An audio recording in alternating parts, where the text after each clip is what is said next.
He doesn't know, and it's not an accurate way. It's probably more accurate than some kind of a body scan or DEXA scan or whatever caliper method you're using, but it's not as accurate as Coach Greg's laser eyes. Coach Greg and this Jeff Cavalier know how to estimate people's body fats. Well, I'm going to be using my laser eyes to see if he's accurate. He posted a number of pictures of varying degrees of body fat for both men and women, and I'm going to be going over those and seeing, does Jeff know what he's talking about? I've seen the pictures, and for the most part, no, he doesn't know, and it's not an accurate way. It's probably more accurate than some kind of a body scan or DEXA scan or whatever caliper method you're using, but it's not as accurate as Coach Greg's laser eyes. In watching this video, you're going to see why it's wrong, and I explain what exactly are these body fat percentages in the photos you're about to see. In photo number 1, it says 1 to 4% body fat. No! 1%? 2%? Not possible. No human being can exist at 1 or 2% body fat. 3%, that's as lean as you're going to get. 3% is essential fat, meaning if you starve yourself to death, you'll get to 3% and you'll just lose muscle. Your fat will not disappear. So in that first photo, when it says 1 to 4%, it should say 3 to 5%. That would be much more accurate. Photo number 2, it says 5 to 7%. That doesn't look even close to 5%. Maybe 7%, but when you're 5% body fat, you are not going to be holding fat in your oblique muscles. You can see a little bit of definition in the top obliques, but the bottom, hardly any. I'm at 8% body fat right now. I have leaner obliques than this. And also, do you notice that the photos are only showing mostly the stomachs? It would be like saying, how many calories on my plate of food, and only showing one half of the plate. How many know how many calories you're eating if you're only showing half of what you're eating? You could say, oh, it looks like 500, but you don't see the other half. So how do you know if it's 1,000? These people could turn around and they could have a lot of body fat on their backs or none. They could have a lot of body fat in their stomachs, hardly any in their legs. So you cannot simply look at your stomach and give an accurate percentage of body fat. Photo number 3, 8 to 10%. I do think that's probably accurate, so I'm going to go with that. Next up, 11 to 12%. There was a huge difference from 8 to 10 to this photo.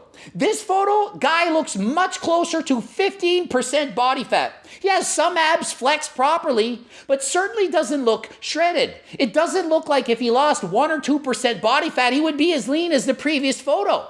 So 11 to 12%, not accurate. Next photo, 13 to 15% body fat. Frankly, this guy looks equally lean to the guy at 11 and 12%. He's just standing different. He's standing relaxed, not hunching over, not flexing the abdominals the way the previous photo was. So I do think 13 to 15% accurate in this photo. Next photo, 16 to 19%. Guy seems to be flexing the abs at this point, but hardly showing any abdominals. Nowhere near 16%. Possibly 19, nowhere near 16%. Probably should say something more like 19 to 21%. Next photo, 20 to 24%. Who are you kidding? That ain't no 20%. You can see a serious amount of fat on the sides of the stomach. This guy, I am certain if he turned around, would have a lot of lower back fat, not 20%, closer to 24, however, so probably should read 22 to 25% fat. Next photo, 25 to 30. Which is it? Is it 25? Is it 30? There is a huge difference from 25 to 30% body fat. No way is this even close to 25%. Leave it at 30% body fat. It's not 25, it's 30. And final photo, 35 to 40% body fat. Are you kidding? Not 35%, 40% plus. Frankly, might be 50%. We don't know. Minimum 40%. I would say 40 to 45%. So we need to stop being so nice to people and saying, oh, 35 to 40%. No, if you're clearly over 40%, say over 40%. It's much more fair to say 40 to 45% because most people are going to look at this, see that photo and say, wow, he's really, really, really fat. Probably 35 to 40%. So you look at yourself, compare and say, Well, I'm probably 35%. Meanwhile, you're 45. Do you know how many people hire me for coaching and estimate what percent body fat they are? They'll write and tell me they're 35%. I have to say, hey, I'm sorry to tell you this, but you're 55% body fat. You're going to need to lose 50 pounds of fat to get to where you think you are right now. So sorry to be the bearer of bad news. I tell you what you need to hear, not what you want to hear. Everyone wants to hear they're single-digit body fat, and if not, they want to hear that they're fairly lean. If you're 25%, you want to think you're 15. You're 50%, you want to think you're 40. But it's better to have an accurate assessment of your body fat so you know where your starting point is. 15% body fat should be considered about ideal for health benefits, but listen, if you can't be 15%, you don't have to. You can only be as lean as you can be by being healthy. You can't starve yourself to be healthy. If you're hungry, not satisfied, you need to eat more. But if you're 40% body fat, you can get down to 30.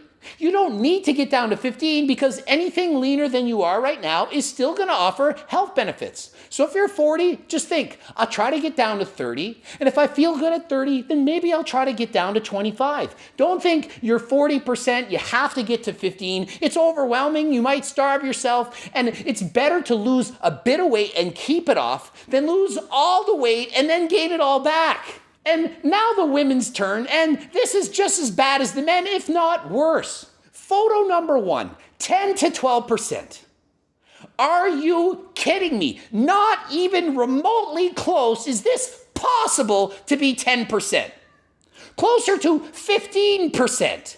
10 to 12% is a shredded female. Shredded. Ripped to the point of, oh my goodness, how are you so freaking lean? They're probably competitive bodybuilders. This girl looks like probably competes in bikini. She's lean, sure, but she's not shredded. You can see some of the abs, but she's not mind-blowing shredded to the point of thinking, how is that even possible? 10 to 12, not even close. Next photo, 15 to 17%. Now, look back to 10 to 12. You could argue that both of these women have the same percentage of body fat.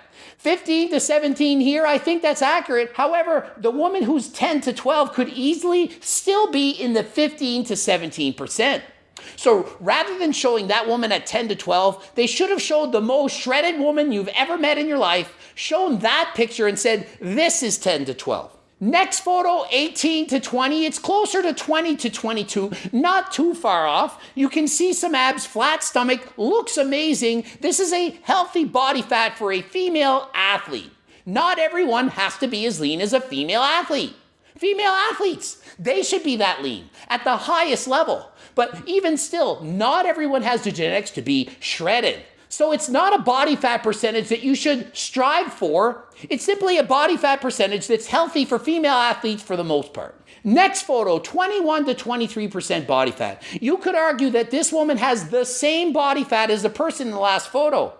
Not only that, you are seeing several photos with different lighting and different close-ups and different angles. It's very difficult to compare body fats when the photos don't have the same lighting and show different areas of the body. In this photo, you can see the legs. In the previous photo, you could not see the legs. So very difficult to make an accurate assessment of body fat unless you see the entire physique. Next photo, 24 to 26%, much higher than that. 26 at the bottom end, probably 26 to 28% would be a much more fair and accurate assessment of her body fat. Moving along to 27 to 29%, this is a huge and dramatic photo. There needs to be a photo between the previous one and this one. This does not belong in the 27 to 29% body fat range, well over 30%.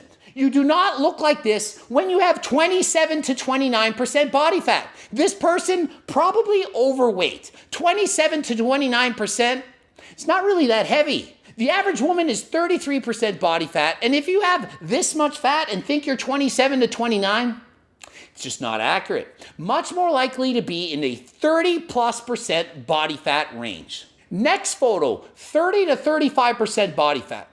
Is it just me, or does this woman maybe potentially look leaner than the previous photo? I think she's leaner than the woman at 27 to 29%. So 30 to 35%, I think that's accurate. Not 30, maybe 32 to 34%, something around there, but certainly not a 5+% jump from the previous photo. Next photo, 36 to 40%. I think 40% would be a fair estimate. 36%, not very likely to be that lean. 40% clearly at the obese level in this photo. And notice we jump from 36 to 40 to 50 plus. I'm going to say 60 plus. Think of it. If you're 50% body fat, that means half of your body is fat. If you're 200 pounds and you're 50% body fat, that means you would have 100 pounds of lean mass and 100 pounds of fat mass.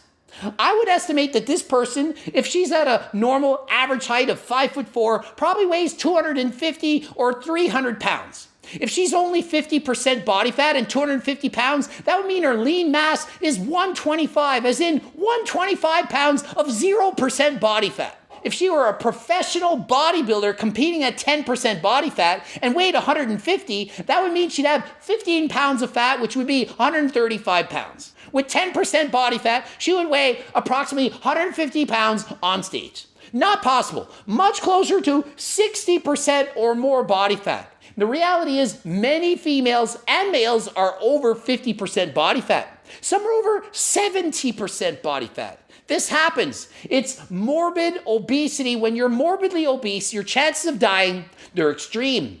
Being overweight, it's not healthy, but being obese, morbidly obese, even more unhealthy. Healthy at any size? No, of course not. You can't be healthy and be hundreds of pounds overweight.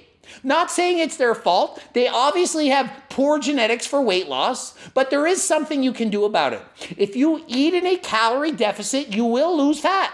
No matter what, it's impossible not to lose weight if you're in a deficit. No matter how bad your metabolism, no matter how much metabolic damage you've done, no matter what diet you've done, if you're overweight and want to lose weight, all you need to do is be in a deficit. Hopefully you learned something. Ending it here. GregDoucette.com for coaching. Greg Doucette, IFBB Pro. Please watch one of the bloops. Don't forget you can buy my freaking cookbook, help you to eat in a deficit, more filling, delicious meals.